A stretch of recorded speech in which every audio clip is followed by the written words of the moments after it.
पीछे आप ये जो देख रहे हैं ये बहुत ही ख़ास है, बहुत ही दिलचस्प इस लिहाज से कि ये हमारा अपना रक्षा कवच साबित होने वाला है। कह सकते हैं कि ये एक भारत का आयरन डोम है। हमारे साथ DRDO जुड़ रहे हैं। सर, एक बहुत यूनिक कॉन्सेप्ट के साथ इस बार एरो इंडिया में आपने रक्षा कवच को इंट्रोड्यूस किया है, इसके बारे में हमें थोड़ा सा समझाइए, क्या टेक्निक है? एरो इंडिया में रक्षा कवच को हम इसलिए लाया क्योंकि ये देश के सुरक्षा के लिए अहम भूमिका निभाने वाला है। किसी भी देश का सुरक्षा के लिए सबसे पहले निगरानी जरूरी होती है, जिसके लिए आपने देखा होगा on the top we have got the AEWNC Netra जिसको कहते हैं, इट्स आवर अवाक सिस्टम। उसमें प्राइमरी रडार रहता है और उसमें इलेक्ट्रॉनिक सर्वेलेंस सिस्टम्स रहता है, इलेक्ट्रॉनिक सपोर्ट मेजर इसको हम कहते हैं। ये दोनों सेंसर्स डिटेक्ट करता है हंड्रेड्स ऑफ किलोमीटर दूर से हमारे तरफ अगर कोई अटैक एंगल आ रहा है तो ये दोनों जब देखा है, ऊपर एक सैटेलाइट भी है, आपने देखा होगा सैटेलाइट्स, जिससे हम टोटल ESM सिस्टम डिटेक्ट करते हैं कि हमारे चारों तरफ कितनी इलेक्ट्रॉनिक रेडिएशन किसी कोने से आ रहा है। जैसे डिटेक्शन होता है हम पास ऑन करते हैं कंट्रोल रूम को, और नीचे हमारे पास बड़ा लॉन्ग रेंज रडार रहता है जो बियॉन्ड हंड्रेड्स ऑफ किलोमीटर्स वो ट्रैक करता है enemy missiles, enemy aircrafts, enemy targets को। इसी को कहते हैं निगरानी और सर्वेलेंस। एक बार हम सर्वेलेंस में अगर बढ़िया रहे, उसका जो डाटा आता है उससे हम नेगोशिएट करते हैं कि कोई अगर एनिमी आता है हमारे पास तो उसका हमें किल करना है। हमारा किल करने का 3 तरीका होता है। सबसे पहला तरीका जो होता है, हमारे पास काफ़ी बड़े long range missiles, intermediate range surface to air missiles हैं, QRSAM। बिल्कुल बिल्कुल, ये हमारी QRSAM है, quick reaction surface to air missile, जो चलते हुए मिसाइल उड़ा सकता है। तो इसको 30 से 40 किलोमीटर दूर से अगर कोई एनिमी डिटेक्ट हुआ, इसका जो कंट्रोल सिस्टम है वो एग्जैक्टली गाइड करता है और उसको नलिफाई कर देता है, न्यूट्रलाइज कर देता है। ये होता है फर्स्ट लेयर। फीडबैक जो है वो आपको सैटेलाइट जो सिस्टम है उससे सैटेलाइट सिस्टम से मिलता है, रडार से मिलता है, AEWNC जो एयरक्राफ्ट है उससे मिलता है, we have got a UAV Rustom, उससे भी मिलता है। तो ये सारा कंट्रोल रूम से आता है इसके पास, ये फीडबैक लेके उसको इंटरप्रेट करता है। नेक्स्ट लेयर ऑफ डिफेंस जो आता है उसको कहते हैं सॉफ्ट किल। सॉफ्ट किल का अर्थ ये होता है कि हमने काफ़ी इलेक्ट्रोमैग्नेटिक रेडिएशन उसी दिशा में भेजते हैं ताकि जितनी इलेक्ट्रॉनिक्स अप्रोच एनिमी व्हीकल में है वो नलिफाई हो जाता है, तो इसके आगे काम नहीं करेगा। लेकिन इसको इसलिए सॉफ्ट किल कहते हैं क्योंकि वो जलाता नहीं है, वो सिर्फ अंदर से डिफेक्ट कर देता है। अगर उसको भेद करके एनिमी आपके पास आ गया तो हमारा सबसे क्लोज में 2 वेरी इंपॉर्टेंट वेपन है। एक होता है वो दूर में देखते होंगे, इसको बोलते हैं एटैक्स, जो गन है जिसमें से हमारा शेल्स जाता है उसको डायरेक्टली फायर करने के लिए। This is also design by one of our labs. And सबसे बड़ा टेक्नोलॉजी जो हमारे पास आज है, इसको बोलते हैं lasers. It's a directed energy weapon system. तो ये directly pinpoint, beam point करके जो पॉइंट में आप मारना चाहते हैं उसी पॉइंट पर सारा एनर्जी को स्पॉट करता है और आग जलाता है। रेड, ग्रीन और येलो जो बीम्स देख रहे हैं, इसका क्या मतलब? इसका अर्थ ये होता है दीज आर कनेक्टिविटी लिंक्स। जैसे मैंने थोड़ी देर पहले आपको बताया, ये है रडार लिंक्स। रडार ये है कंट्रोल सेंटर। रडार जो डाटा लेता है वो कंट्रोल सेंटर को भेजता है, सैटेलाइट से कंट्रोल सेंटर का आता है, एयरक्राफ्ट से आता है, उधर से भी आता है। सारा प्रोसेस होने के बाद ग्रीन जो होता है ये कमांड देता है, ये कमांड लाइन है। ये डेटा लाइन है, वो कमांड लाइन है, लॉन्चर्स को कमांड करता है। जब डाटा लाइन से पता चल जाए कि एनिमी टारगेट कहाँ है, फिर वो कमांड जब लॉन्चर को जाएगा, लॉन्चर एग्जैक्टली उसी डायरेक्शंस को पॉइंट करता है। इसीलिए ये पीला रंग और नीला रंग लगाया गया है, हरा रंग, और ये लाल रंग जो है ये तो प्रतीक डेंजर का सिंबल है। ये हमारी लेजर है। इस लेजर वेपन बड़ा खास टेक्नोलॉजी है जो हिंदुस्तान ने काफ़ी मास्टर कर चुका है, और इसमें से हम डायरेक्टली पिन पॉइंट करके जला देते हैं। आज ये प्रोडक्शन राडार पर 2 किलोवाट सिस्टम हमारा जा चुका है, 23 नंबर्स। आने वाले दिनों में और बड़े बड़े सिस्टम लेजर्स में बनाने वाले हैं। एक आत्मनिर्भरता की बहुत ज़बरदस्त पहचान इसको कह सकते हैं सर। सारा कुछ इंडिजिनाइजेशन है, सब कुछ इंडिजिनियस है, यहाँ इंडिजिनस है। DRDO का डिज़ाइन बिल्कुल है और नेक्स्ट जनरेशन टेक्नोलॉजी में यूज हुआ है, और सारा चीज़ हमारा इंडियन इंडस्ट्री ने बनाया है। इंडस्ट्री, एकेडमी और DRDO का जो ट्रायो इकोसिस्टम्स है, इसका जो निशाना है यह है रक्षा कवच।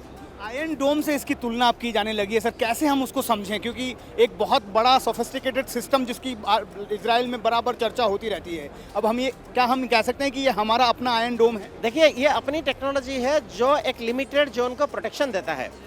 जोन आप जितना बढ़ाएंगे, मिसाइल्स का रेंज आप जितना बढ़ाएंगे, टारगेट का रेंज आप जितना बढ़ाएंगे, ये इतने डोम का रेंज बढ़ेगा। तो यहाँ का हमारा जो pinpoint accuracy, interception, exactly neutralising the target, Indians are the best.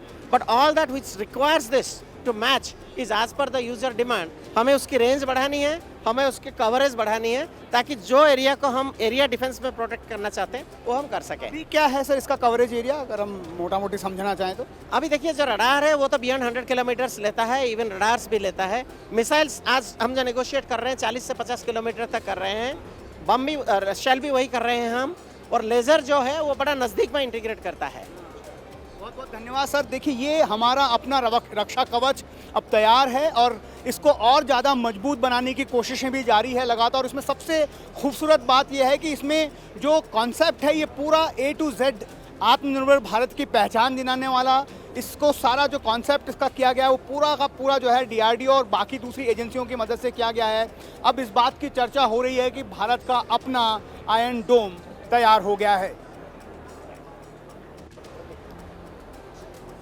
Arrow India के 15वें संस्करण में अगर किसी एक हॉल की चर्चा हो रही है तो वो है हॉल D। DRDO का ये जो हॉल है वो शो स्टॉपर बन चुका है और बराबर चर्चा हो रही है एक और प्रोडक्ट की जिसका नाम है शाइन। हमारे साथ DRDO के DG जुड़े हैं, वो बताएंगे। सर, इस प्रोडक्ट के बारे में बताइए। कहा जा रहा है कि आपने रिकॉर्ड टाइम में इसको तैयार कर दिया है।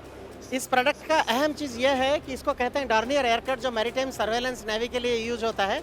सर्वेलेंस के लिए जैसे मैंने समझाया, यहाँ रडार की ज़रूरत होता है, ESM की ज़रूरत होती है, इलेक्ट्रो-ऑप्टिक्स की ज़रूरत होती है और सॉफ्टवेयर डिफाइंड रेडियो की ज़रूरत होती है। ये सारा सामान बाहर से आने वाला था, लेकिन DRDO ने ये भूमिका लिया कि सारे के सारे चीज़ हम अपने देश में बनाएंगे, अपने लैब्स में बनाएंगे। तो हमने एक रिकॉर्ड टाइम दिया था कि 24 महीने के अंदर डिज़ाइन डेज से लेकर इसको इंटीग्रेट करके फ्लाई करना है। और आपको जानकर बड़ी खुशी होगी, 24 महीने के अंदर हमने डिज़ाइन भी शुरू किया, अपनी इंडस्ट्री से उसको बनवाया, इंटीग्रेट कराया, फ्लाइट टेस्ट कराया।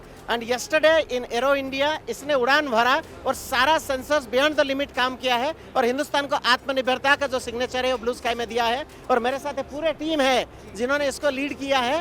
And it's a record by DRDO कि 24 महीना में 4 major system could be made ready, designed, flown and the live data transmitted here. कितनी शक्ति और मजबूती देगा ये हमारी नौसेना को जब ये तैयार हो जाएगा और अब ये बेड़े में शामिल है? ये अभी ये तो ऑलरेडी है, बट हमारा सिस्टम जब उसमें लगेगा तो उसका जो इंडिजिनाइजेशन, कंपोजिशंस और परसेंटेज काफ़ी हद तक आगे बढ़ेगा। और सबसे बड़ी बात है कि जो टेक्नोलॉजी उसमें लगाया गया है कि they are the next generation technology. और निगरानी जब हम करते हैं, जितना दूर से हम जितना देर से नेगोशिएट कर सकते हैं, इतनी पावरफुल हम हो सकते हैं।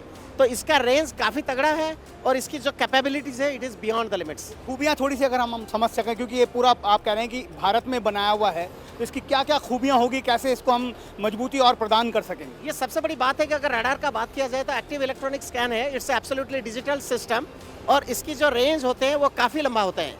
और नॉट ओनली दैट, इस पर जब सर्वेलेंस करता है तो उसको नीचे की तरफ देखना होता है, जिसको कहते हैं synthetic aperture radar, SAR। Imaging आता है, तो इसका इमेजिंग कैपेबिलिटी भी काफ़ी बढ़िया है जो हमने देख लिया। इसका रिजोल्यूशन बहुत बढ़िया है। It is one of the best technology आज का दिन वर्ल्ड में जो अवेलेबल है। उसी हिस्सा में अगर हम इलेक्ट्रो ऑप्टिक्स का बात करें, जितनी सेंसर उसमें लगी हुई है उतनी बड़ी होती है इलेक्ट्रो ऑप्टिक्स, लेकिन एयर में हम इतनी बड़ी इलेक्ट्रो ऑप्टिक्स ले नहीं सकते। तो इसलिए इसमें जो डिज़ाइन किया गया है एब्सोल्युटली न्यू टेक्नोलॉजी, इसको बोलते हैं कॉमन अपर्चर ऑप्टिक्स। सिंपल भाषा में अगर आपको समझाऊं, खिड़की एक है, डिटेक्टर्स मेनी हैं, तो एक ही खिड़की से आता है लाइट्स और उसको स्प्रेड हम करते हैं through beam technique. So this is absolutely new technology which we have developed. सबसे कॉम्पैक्ट है और सबसे long range electro optics which we have developed for airborne. Like that, अगर इलेक्ट्रॉनिक सर्वेलेंस का बात करें हम, आर्टिफिशियल इंटेलिजेंस एम्बेडेड हुआ है उसमें, सॉफ्टवेयर अपनी है, हार्डवेयर अपनी है। और जो खास बात तो तीनों चीज़ का है, जितनी डेटा सर्वेलेंस में हम गैदर करते हैं वो नीचे की तरफ जाना चाहिए कंट्रोल रूम को, जिसके लिए कम्युनिकेशन की ज़रूरत होती है। तो हिंदुस्तान ने अपने डॉर्नियर के लिए पहला सॉफ्टवेयर डिफाइंड रेडियो बनाया है। सॉफ्टवेयर के माध्यम से हम जो सिस्टम्स बना रहे हैं उसमें सारा डाटा नीचे जा सकता है एंड इट इज़ ए अहम कैपेबिलिटी हिंदुस्तान का है। और ये चारों systems together as an indigenous content fly करके it has shown the success to where the country is leading up to. और सबसे बड़ी बात है, जो सवाल पूछा जा रहा है कि हमारा टाइम लगता है, ये एक ऐसी प्रोडक्ट है, इतनी कॉम्प्लेक्स प्रोडक्ट हमने 24 महीना में डिज़ाइन बोर्ड से लेकर एरो इंडिया में फ्लाइंग तक कल दिखा दिया है। तो ये दिखाता है कि हिंदुस्तान की जितनी इंडस्ट्री है, एकेडमी है, DRDO है, सब एक साथ जुड़े हुए हैं and together we are making a great India.